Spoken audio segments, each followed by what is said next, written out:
Hello students, welcome back.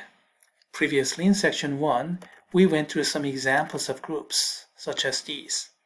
Yes, we went through an artificial example too, but that's not very important. As for these examples, however, these are all infinite groups. They came directly from the set of numbers: integers, rational numbers, real numbers, vectors, matrices, and those kind of things. They're all infinite. This time, let's focus upon finite groups. One way to classify finite groups is through the number of elements, which we call the order, and denote using the absolute value notation like this, just like the cardinality. Now, in terms of the group order, the simplest possible group is a group of one element. You cannot have the empty set. You cannot have the group of 0 elements. Remember this? The group condition number 2, the existence of the identity. Something must exist. So empty set will not work. So we have to start from 1. And that's the simplest group, and we call it the trivial group. The only element here is the identity, and we have only one operation, E times E is E. Please check. The associativity, identity, inverse, commutativity, everything works. It's an abelian group. But then again, come on, that's too simple, too trivial.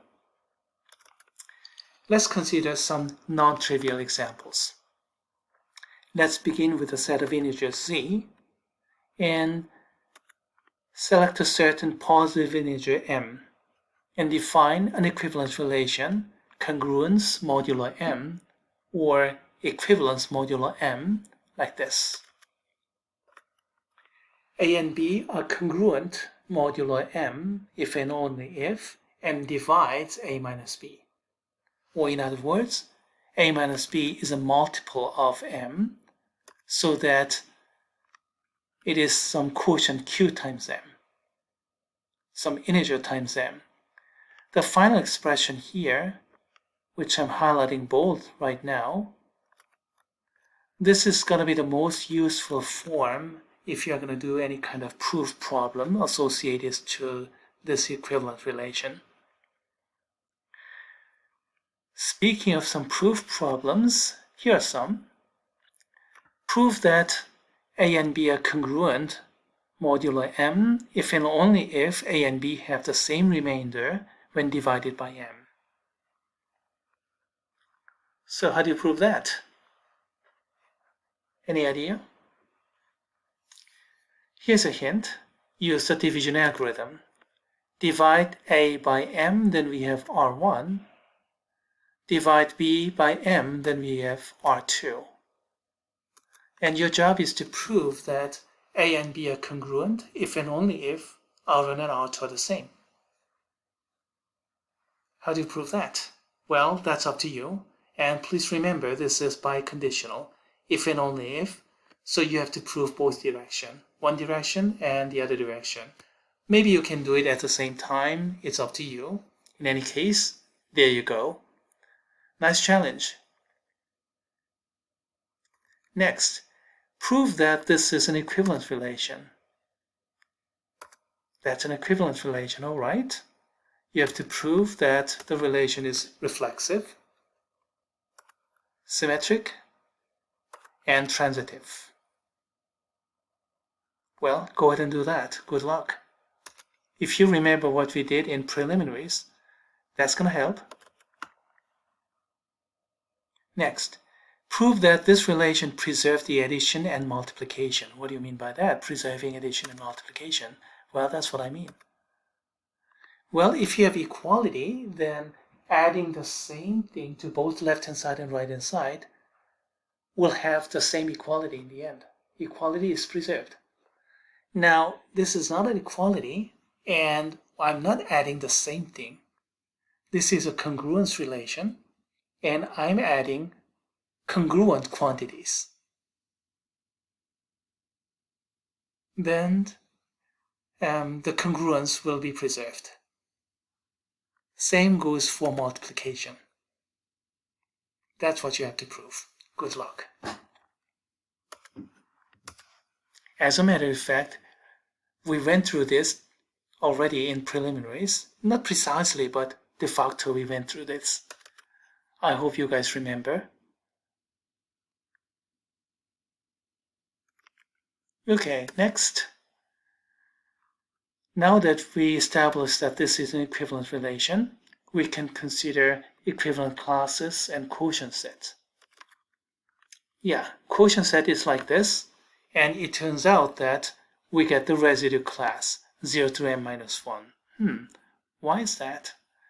Well, let's go back to the previous problems here, and in place of b, you can just put 0, 1, 2 all the way over to m minus 1 because those are possible remainders.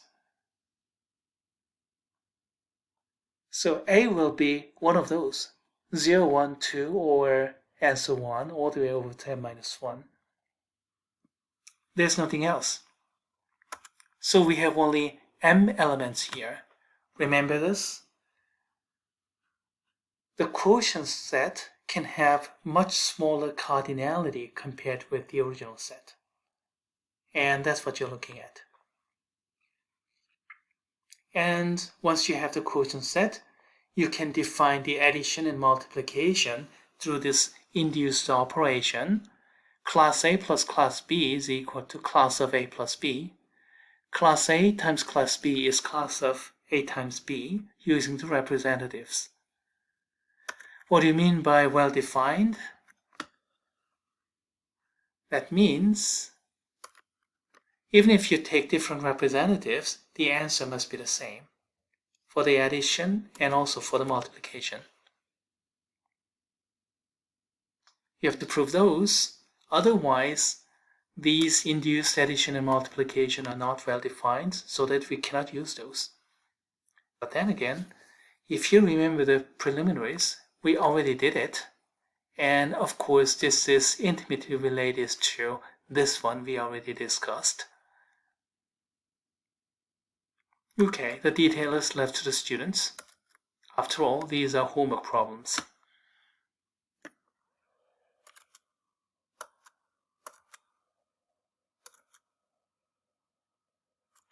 Okay, we now have the quotient set, Zm, and that turns out to be the residue class. Let's prove that this is an abelian group of order m based upon the addition. As for the multiplication, that can wait. We are going to come back and discuss ring theory later on, probably in the second semester, and that's where we're going to consider the multiplication. For now, addition will do. And order m, that's easy to see, 0 to m minus 1, so order is m. That's clear. But is this really an abelian group? Well, you have to check associativity, identity, inverse, and commutativity. You'll have to check them all. How to check those? Well, hard way is to check whether this equivalent class and that equivalent class are the same by checking all the elements. All the elements to the left-hand side belongs to the right-hand side and vice versa. That's one way to do it.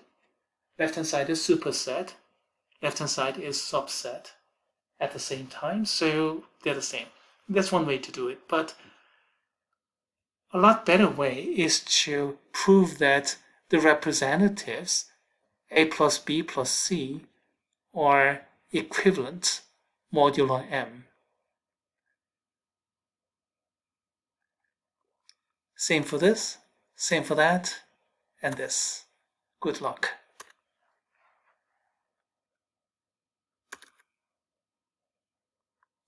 And then if you do all those, then you're going to get a group operation table like this. Oh, by the way, proving this, I don't know, this one, yeah, you can prove it, but it's so tedious that I don't want to leave it as a homework. And yes, you can prove it, but I'll just throw it up there and then just move on. in the end, you're going to get this kind of structure. And by the way, in this table, I did not bother putting those bars on there. It was too cumbersome to draw those. And another thing is, a lot of people mix those up, and sometimes they drop the bar. They do that a lot, and one of those people that do that a lot happens to be our own textbook author, by the way. And sometimes he uses those bars, sometimes he just drops it. And that's a bit annoying, but it's actually legitimate. A lot of people define the residue class like this. Just throw away all those bars. So forget about all those equivalence relations and equivalence classes. And then just use this table to define it.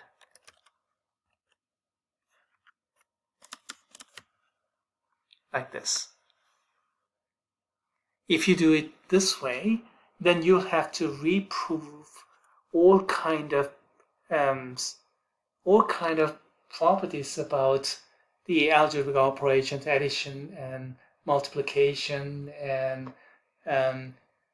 preserved by congruence, things like those. And that can be rather cumbersome, but turns out everything works out in the end. I mean, after all, we proved that everything worked out for equivalent classes, and then it's exactly the same, except that we just dropped the bar. So they have to work. And no matter which method you take, the end result is actually the same. So in a lot of occasions, people sometimes put those bars in, sometimes they drop, and they can sometimes cause confusion, but most of the time they do not cause confusion. So people just go ahead with all those. I mean, do everything and then just mention that, oh, this is from ZM, and that's it. Everybody understands. So many cases, people do not bother with those bars. And that's not what I would like to do. I usually put bars all the time, but when I grade, I'm going to grade generously. And as far as our textbook is concerned, our textbook author, as a matter of fact, mix these things up. Sometimes it puts the bar, sometimes it just drops. You just have to get used to these. In any case, that's how the residue class is. That's how we define the residue class, and that's how we prove that it forms an abelian group. As for the detailed proofs here and there, they're all homework problems. So go ahead and good luck.